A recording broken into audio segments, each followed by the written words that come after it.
क्या नाम है जी आपका? मेरा नाम वेदवती है। कहाँ से आए हैं? मैं उदयपुर राजस्थान से आई हूँ।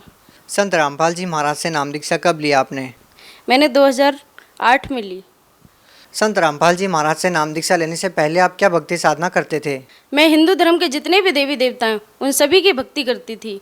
और मैंने 2 गुरु पहले और बना रखे थे, जिनका नाम है, एक तो प्रभुतानंद हैं जिन्होंने हजारों लाखों शिष्य बना रखे हैं यूपी के अंदर, और दूसरे गुरु एक शोपाली बाबा हैं, उन्होंने भी कितने सारे चेले बना रखे हैं।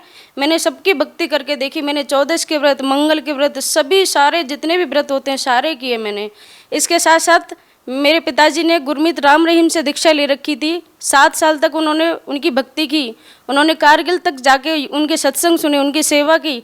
लेकिन वो सब कुछ करते करते हमारे घर में इतना बखेड़ा हो गया था, इतने बीमार रहने लगे सारे सदस्य कि मेरे पापा कभी किसी को लेके जा रहे हैं हॉस्पिटल, कभी किसी को लेके जा रहे हैं। इतना हमारा घर बर्बाद हो चुका था। देखिए, आपकी जो फैमिली थी वो पहले से ही साधु संतों से जुड़ी हुई थी, संतों से नाम दीक्षा ले रखी थी, तो फिर आपने संत रामपाल जी महाराज से नाम दीक्षा क्यों ली? मैंने भक्ति करते करते मेरे शरीर में इतना कष्ट होने लगा, तो मेरे मन में वो वाणी याद आई कि कबीर साहिब की वाणी ये कहती है कि दुख में सुमरन सब करे, सुख में करे न कोई, और जो सुख में सुमरन करे तो दुख काहे को होए। लेकिन मैं भक्ति करते करते इतनी दुखी हूँ, तो मेरे ऊपर ये कष्ट का पहाड़ कैसे टूट रहा है। तो फिर मैंने संतों की खोज करना शुरू किया। मैं जहाँ पे भी जितने भी सत्संग होते थे, कभी किसी का कभी किसी का, जितने भी बड़े बड़े संत हैं, ये मंडलेश्वर बने बैठे हैं, उनकी सबकी पुस्तकें मैंने घर बैठे छान मारी, सबको पढ़ा मैंने बहुत ज़्यादा। और तुलसीदास जो घट रामायण बनाई हुई है हाथरस वालों ने, उन्होंने उनकी पुस्तक भी मैंने खूब पढ़ी। लेकिन मुझे सब ऐसा ज्ञान लगता था कि उसका कोई सिर और पैर कुछ दिखाई नहीं देता था। तो फिर मैं मेरे नंसार में रहती थी, तो मेरे एक पड़ोस में मामा जी लगते थे, तो वो रामपाल जी महाराज की एक पुस्तक खरीद के लेके आए दिल्ली से, और उन्होंने मुझे वो दी पढ़ने के लिए। क्योंकि हम सभी भगवान की चर्चा करते थे, तो आपस में जाते थे आपस में एक दूसरे के घर पे, तो मुझे परमेश्वर का सार संदेश पुस्तक मिली। तो मैंने जब वो पढ़ी तो मुझे ऐसा लगा, मेरा मन इतना शांत हो गया, हे परमात्मा, मैं जिनको ढूंढ रही थी, मैं जिनकी तलाश में थी, वो कहाँ छुपे हैं। हे मालिक, आप मुझे दर्शन दो। संत रामपाल जी महाराज से नाम दीक्षा लेने से पहले आपको क्या क्या समस्याएं थी और वो कैसे ठीक हुई? मुझे भूत प्रेत की बाधा थी, और मेरे इतना टाइफाइड से पेट में इतना दर्द रहता था कि मुझे तीसरे दिन हॉस्पिटल में ले जाकर भर्ती करवाना पड़ता था। मेरे परिवार वाले इतने परेशान थे मेरे से, मुझे कभी कभी विचार आता था कि ऐसा जीवन क्या जीना है, मैं कभी आत्महत्या कर लूँ अपनी।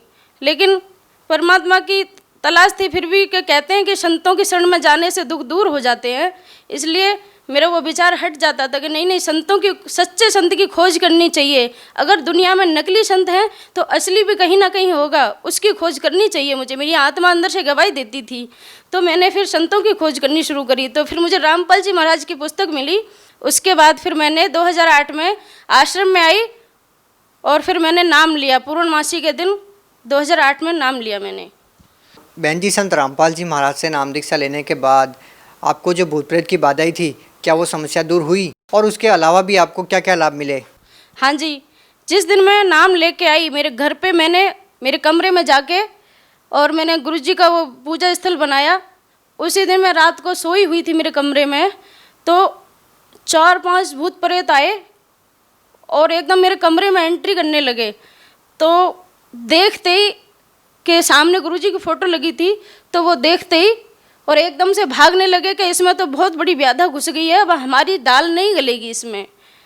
तो वो चले गए। उस दिन के बाद संत रामपाल जी महाराज से नाम लेने के बाद मुझे आज तक कोई पीड़ा नहीं हुई, और उनके दर्शन करने से ही, उनके आशीर्वाद मिलने से ही मेरे जितने भी दर्द रहता था पेट में, मेरे टाइफाइड हर समय 5 साल तक मेरा कभी बुखार नहीं उतरा था, वो सब ठीक हो गया और आज मैं सुखी हूँ। और क्या लाभ हुए आपको? मेरे ससुराल में मेरी नंद थी, वो बहुत बीमार हो गई थी। नाम लेने के बाद अचानक से उनके मतलब बोल दिया था ज्योतिषों ने भी कि आपकी अब आयु पूरी हो चुकी थी। तो वो छत पे ऊपर कमरे में सोई हुई थी, अचानक 3 कुत्ते आए और वो बोलने लगे कि आज तेरा समय पूरा हो चुका था और आपकी मृत्यु निश्चित थी। उसी समय उनको डर लगा उन कुत्तों से कि ये कुत्ते कैसे बोल रहे हैं। फिर उन्होंने गुरु रामपाल जी महाराज को याद किया तो उसी समय रामपाल जी महाराज दिन के 2 बजे उस कमरे में प्रकट हुए और गुरुजी रामपाल जी महाराज ने बोला कि बेटा आप भगवान का जाप करो और ये व्याधा आपकी टल जाएगी। उसी समय वो तीनों कुत्ते वहाँ से गुरुजी को, रामपाल जी महाराज को देखते ही और भाग निकले। आप भगत समाज को क्या संदेश देना चाहेंगे? मैं सभी भक्त समाज को यही संदेश देना चाहती हूँ कि अगर भक्ति ही करनी है, आपको अपना मानव जीवन सफल करना है, तो संत रामपाल जी महाराज से भक्ति लेकर ही करो। बाकी तो ढोंगी संतों के चक्कर में आप अपना जीवन बर्बाद मत करो। बहुत बहुत धन्यवाद। सत साहिब।